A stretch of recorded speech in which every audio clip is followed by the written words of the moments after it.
Ada sebuah masa ketika dunia tidak memiliki cahaya, gunung-gunung berdiri dingin seperti batu tak bernyawa, sungai berhenti mengalir, tanaman membeku, hewan-hewan bersembunyi, dan manusia takut untuk menatap langit yang kosong. Semua itu terjadi bukan karena bencana alam, guys. Bukan karena gerhana, tetapi karena satu dewi yang memilih untuk menghilang. Dia adalah Amaterasu, Dewi Matahari, dan alasannya hilangnya cahaya berawal dari persoalan keluarga dengan adik laki-lakinya sendiri, yaitu Susanoo, sang dewa badai. Ini bukan sekedar kisah kakak adik bertengkar. Ini adalah mitologi yang membentuk dasar spiritual Jepang. Kisah tentang cahaya, chaos, kehancuran, dan kelahiran kembali tatanan dunia. Kisah yang tercatat dalam Kojiki dan Nihon Shoki, kitab tertua bangsa Jepang. Cerita ini sudah hidup ribuan tahun, diwariskan para pendeta, bangsawan, dan masyarakat dari generasi ke generasi. Sebelum dunia terbentuk seperti sekarang, ada sepasang dewa, Izanagi dan Izanami. Mereka menciptakan benua-benua, gunung, sungai, dan berbagai dewa lainnya. Namun ketika Izanami meninggal saat melahirkan dewa api, segalanya pun berubah. Izanagi yang tidak rela kehilangan istrinya turun ke Yomi, dunia kematian, untuk membawanya kembali. Dan ketika ia akhirnya melihat wujud Izanami yang telah membusuk, dia lari ketakutan. Pelarian itu mengotori dirinya dengan energi kematian. Untuk memurnikan dirinya, Izanagi melakukan ritual penyucian di sungai. Saat air membasuh tubuhnya, tiba-tiba lahirlah 3 sosok cahaya yang kelak menjadi pusat kosmos Jepang. Dari mata kiri, lahirlah Amaterasu, Dewi Matahari. Dari mata kanan lahirlah Tsukuyomi, Dewa Bulan.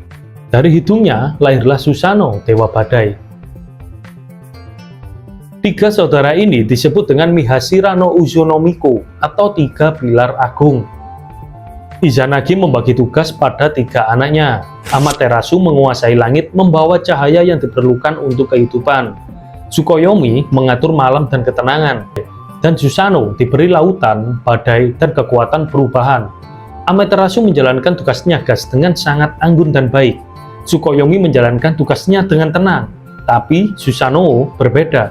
Ia tidak tenang, ia tidak stabil.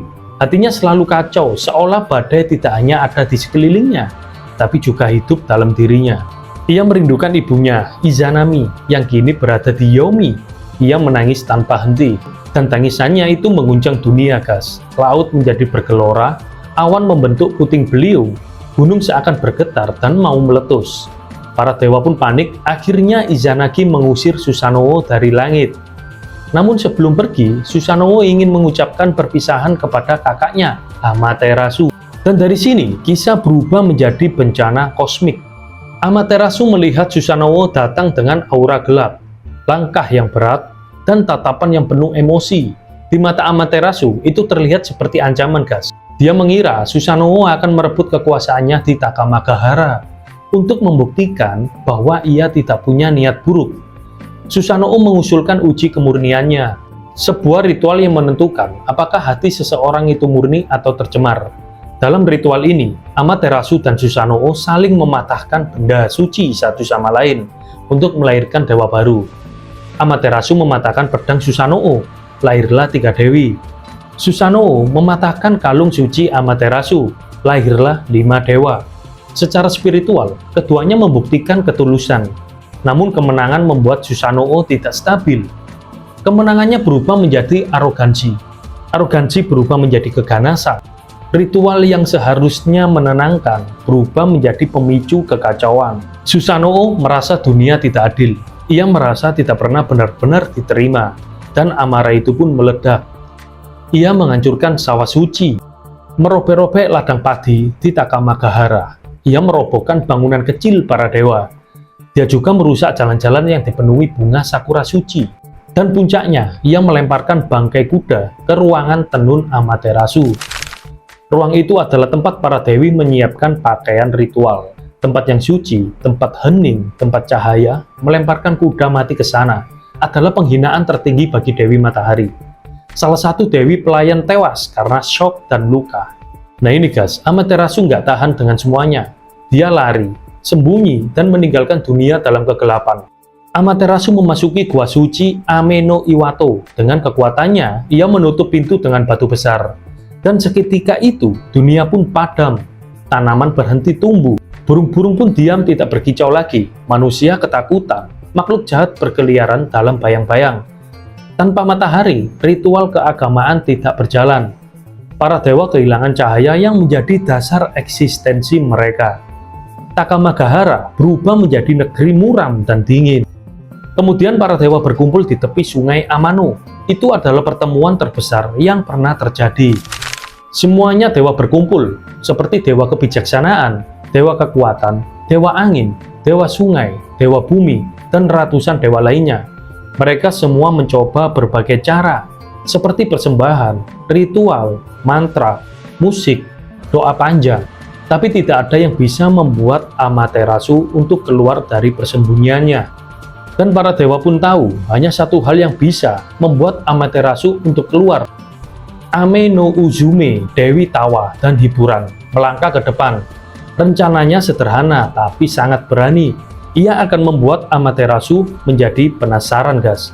Uzume ini naik ke sebuah tong besar, menginjaknya seperti penari liar, lalu dia menari. Gerakannya itu lucu, suaranya keras, pose-nya itu gila banget, dan para dewa tertawa terbahak-bahak. Tawa itu mengguncang langit dan bumi. Amaterasu dari dalam gua terkejut. Apa yang mereka tertawakan? Tanpa aku, dunia itu gelap. Apa yang bisa membuat mereka bahagia? Jadi Amaterasu ini sangat penasaran, guys. Kenapa dewa itu sangat tertawa terbahak-bahak? Lalu Amaterasu ini membuka sedikit pintu gua. Ketika Amaterasu mengintip keluar, para dewa telah menyiapkan Yata no Kagami, cermin sakral yang sangat bersinar. Cermin itu memantulkan cahaya cantik Amaterasu sendiri, dan dia pun terpikat, seperti melihat jati dirinya yang sejati. Saat ia maju mendekat, para dewa bergerak cepat. Taji Karao menariknya keluar. Para dewa menutup pintu gua, cahaya meledak kembali ke dunia. Hari kembali terang, matahari kembali bersinar, dan dunia diselamatkan. Setelah semuanya selesai, para dewa memanggil Susanoo. Ia tidak melawan, ia menerima semua kesalahannya. Ia diusir dari langit. Pengusiran itu bukan sekedar hukuman, guys. Itu adalah kesempatan untuk memulai kembali. Susanoo diturunkan ke bumi, ke wilayah Izumo. Di sini, kisahnya berubah. Di Izumo, Susanoo bertemu pasangan tua yang menangis. Putri mereka akan segera dimangsa oleh makhluk raksasa, yaitu Yamata no Orochi, naga berkepala 8. Susanoo melihat kesempatan menebus dosanya, dan dia membuat rencana, yaitu dengan menyajikan sake yang paling kuat, mengatur posisi, menunggu naga itu mabuk, dan kemudian dia akan menyerangnya.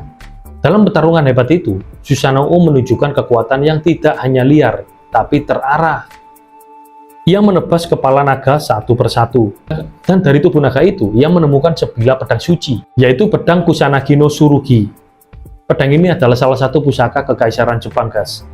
Dan perbuatan ini mengubah citra Susanoo sepenuhnya.